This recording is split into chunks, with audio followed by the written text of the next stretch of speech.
नमस्कार बच्चों, आज हम लोग कक्षा 12वीं की आरोह पुस्तक का दूसरी कविता पतंग पढ़ने जा रहे हैं, जिसके कवि हैं आलोक धन्ना।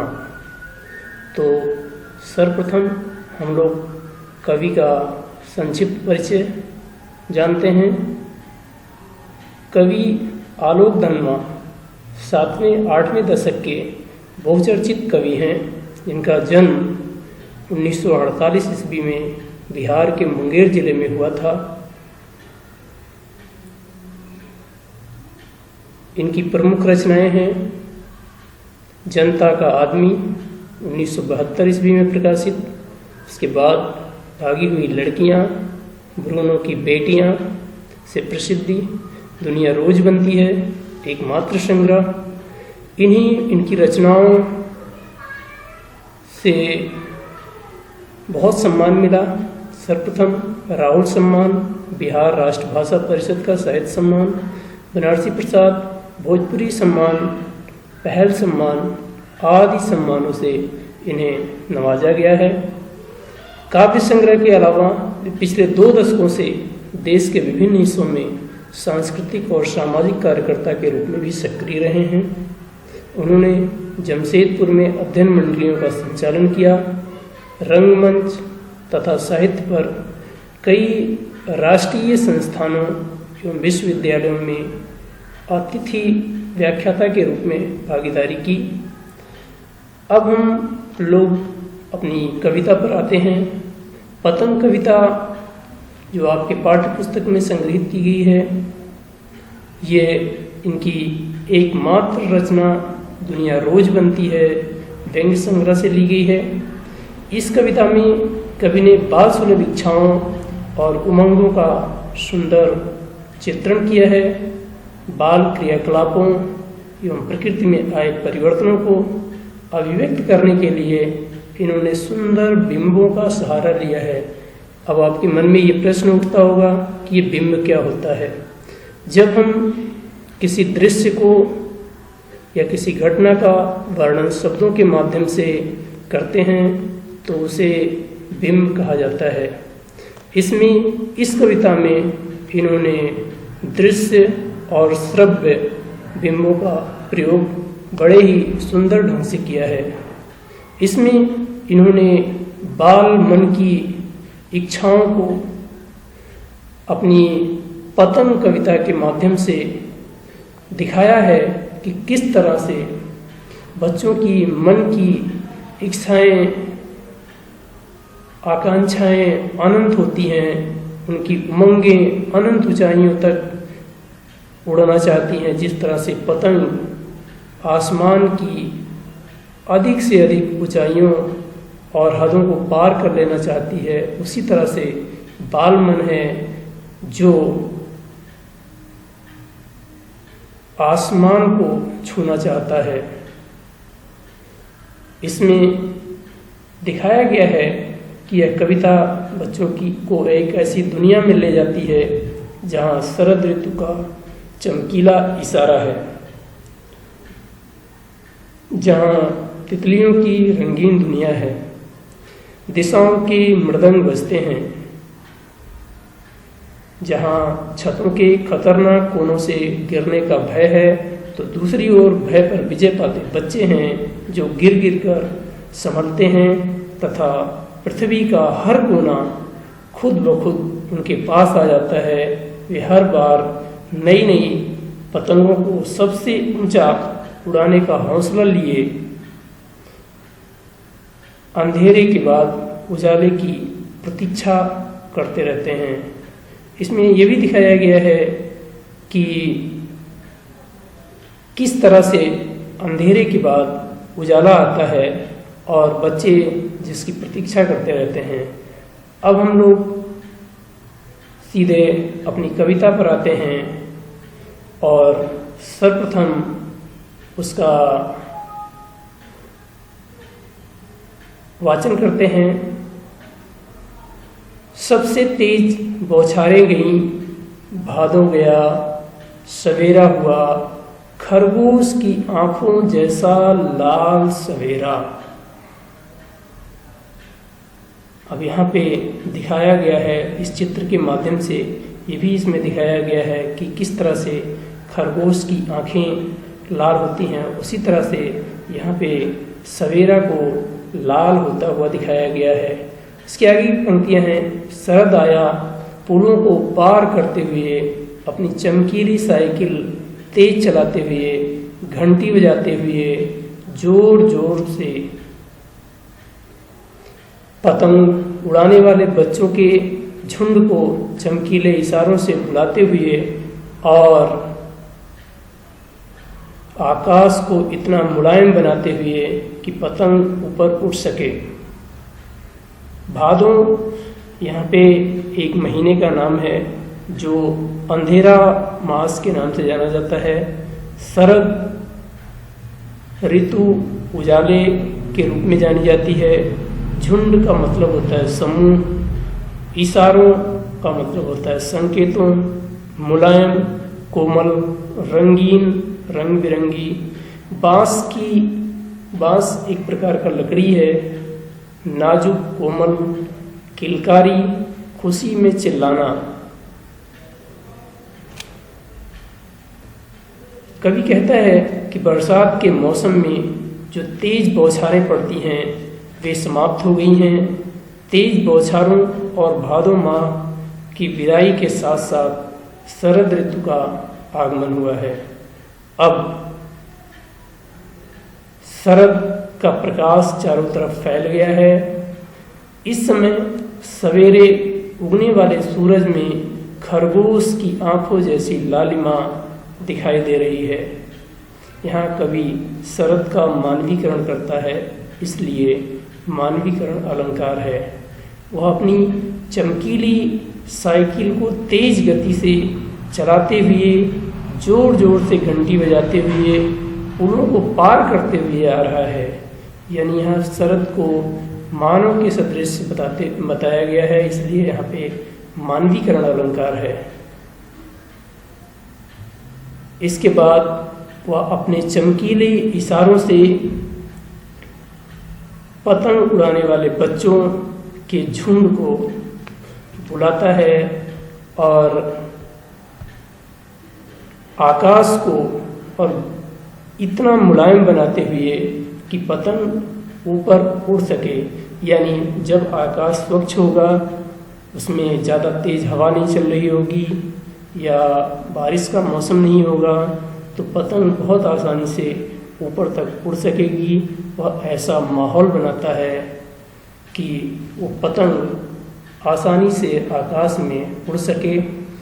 और यहाँ पे ये दिखाया भी गया है कि किस तरह से दो बच्चे दुनिया की सबसे पतली और हल्की चीज़ को उड़ाने की कोशिश कर रहे हैं।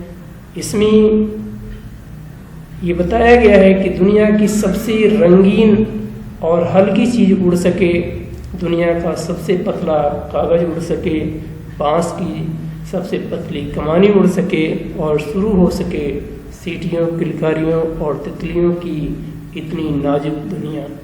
यानी यहाँ पे पतंग बनाने की चीज़ों का थोड़ा सा जिक्र किया गया है कि सबसे पतले कागज़ और रंग बिरंगे कागज़ से पतंग को बनाया जाता है और इसमें बांस के छोटे छोटे फिज्जे पतले पतले काटे जाते हैं और उसके सहारे से पतंग को डोरियों में बांधकर उड़ाया जाता। और जब पतंग आकाश में उड़ती है तो बच्चों की सीटियों और किलकारियों की आवाज़ पूरी दुनिया पर छा जाती है और तितलियों की नाजुक दुनिया, ऐसा लगता है कि चारों तरफ रंग बिरंगी तितलियां उड़ रही हैं और बच्चे का कोमल मन इन्हीं तितलियों के समान कोमल होता है। अब इसमें कुछ विशेष बातें आपको ध्यान देने योग्य हैं, जिसमें बाल सुलभ चेष्टाओं का वर्णन किया गया है, शरद ऋतु का मानवीकरण किया गया है, उपमा, अनुप्रास, श्लेष और पुनरुक्ति प्रकाश अलंकारों का सुंदर प्रयोग है कविता को खड़ी बोली में लिखा गया है। अब इसके बाद हम लोग अगला पद पढ़ते हैं। जन्म से ही वे अपने साथ लाते हैं कपास, पृथ्वी घूमती हुई आती है उनके बेचैन पैरों के पास।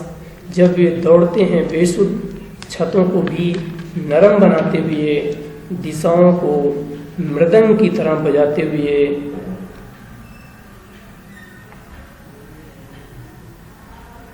जब वे पेंग भरते हुए चले आते हैं डाल की तरह लचीले बेग से, वे अक्सर छतों के खतरनाक किनारों तक उस समय गिरने से बचाता है उन्हें सिर्फ उनके ही रोमांचित शरीर और संगीत। पतंगों की धड़कती ऊंचाइयां उन्हें थाम लेती हैं महज एक धागे के सहारे। इसमें कपास का वर्णन किया गया है। कपास आप सभी लोग परिचित हैं। कपास रुई यानी कॉटन जिसको हम लोग कहते हैं। बेसुध यानी अपने जो होश में ना हो। मृदंग ढोल जैसा एक वाद्य यंत्र है। पेंग भरना, झूला झूलना। लचीला वेग यानी लचीली गति। यहाँ पे दिखाया गया है, कवि कहता है कि बच्चों का शरीर कोमल होता है। वे ऐसे लगते हैं जैसे मानो वे कपास की नरमी, लोच आदि लेकर ही पैदा हुए हैं, यानी कपास की तरह से नाजुक होते हैं। वो गिरते भी हैं तो उन्हें चोट नहीं लगती है और फिर वो थोड़ा सा इधर उधर झाड़ के और फिर आगे बढ़ जाते हैं। तो इससे लगता है कि वो इतने कोमल होते हैं कि उन्हें चोट बिल्कुल लगती नहीं है। उनकी कोमलता को स्पर्श करने के लिए धरती भी लालायित रहती है, उनके बेचैन पैरों के पास आती है। और जब वे मस्त होकर दौड़ते हैं, दौड़ते समय उन्हें मकान की छतें भी कठोर नहीं लगती। उनके पैरों से छतें भी नरम हो जाती हैं। और जब वे मस्त होकर दौड़ते हैं, सारी दिशाओं में मृदंग जैसा मीठा स्वर उत्पन्न होता है। वे पतंग उड़ाते हुए इधर से उधर झूले की पेंग भरते हुए नजर आते हैं। डाल की तरह लचीले वेग से, डाल यानी किसी वृक्ष की शाखाएं जैसे ऊपर नीचे होती रहती हैं, उसी तरह से बच्चे भी ऊपर नीचे होते हुए दौड़ते हैं। उतना ही लचीला वे अपने आप को समझते हैं और वहाँ तक दौड़ते जाते हैं, छतों की खतरनाक किनारों तक पहुँच जाते हैं, परंतु वे गिरते नहीं हैं। उस समय गिरने से उन्हें कौन बचाता है? उनके रोमांचित शरीर का संगीत, यानी जो उनका उत्साह होता है, उनके शरीर में जो उत्साह होता है, वही उत्साह उन्हें गिरने से बचाता है। और पतंगों की धड़कती ऊंचाइयां उन्हें थाम लेती हैं महज एक धागे के सहारे। यानी वो जिस धागे से पतंग को उड़ाते हैं, वो धागा उनके लिए इतना मजबूत होता है कि उन्हें वो गिरने से बचा लेता है और वे गिरने से बच जाते हैं। अगली पंक्तियां हैं इसमें।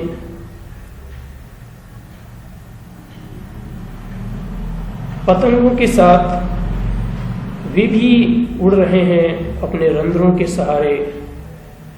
अगर वे कभी गिरते हैं छतों के खतरनाक किनारों से और बच जाते हैं, तब तो वे और भी निडर हो जाते हैं और निडर होकर सुनहले सूरज के सामने आते हैं और पृथ्वी भी तेज घूमती हुई आती है उनके बेचैन पैरों के पास। अर्थात इन पंक्तियों के माध्यम से कवि कहना चाहता है कि आकाश में पतंगों को उड़ते हुए देखकर बच्चों के मन में भी आकाश में उड़ने लगते हैं, उड़ने जैसा आनंद आने लगता है। उनके शरीर के रोएं भी संगीत उत्पन्न कर रहे हैं तथा वे आकाश में उड़ रहे हैं। कभी कभार छतों के खतरनाक किनारों तक वे पहुंच जाते हैं और अगर वे कभी गिर जाते हैं और गिरकर बच जाते हैं तो वे और भी निडर होकर सुनहरे सूरज के सामने आते हैं और पृथ्वी तेजी से घूमती हुई उनके पैरों के पास आती है।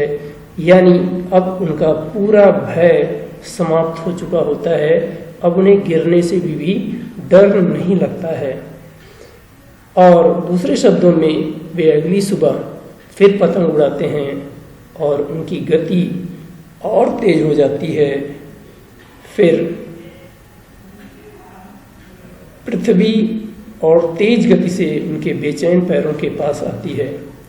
अब इसमें आप लोग देखेंगे कि कुछ विशेष बातें हैं। मुक्त छंद का प्रयोग किया गया है, मानवीकरण, अनुप्रास, पुनरुक्ति, प्रकाश अलंकार है, खड़ी बोली में सहज अभिव्यक्ति है, दृश्य बिंब है। और अब इस पाठ से संबंधित कुछ गृह कार्य हैं जिसको आप लोग करेंगे। पहला प्रश्न है, शरद ऋतु का वर्णन किनकी अन्य कविताओं का संग्रह कीजिए। आपके जीवन में शरद ऋतु के क्या मायने हैं उसका वर्णन कीजिए। आसमान में रंग बिरंगी पतंगों को देखकर आपके मन में कैसे ख्याल आते हैं लिखिए। और इसके साथ ही ये पाठ समाप्त होता है। धन्यवाद।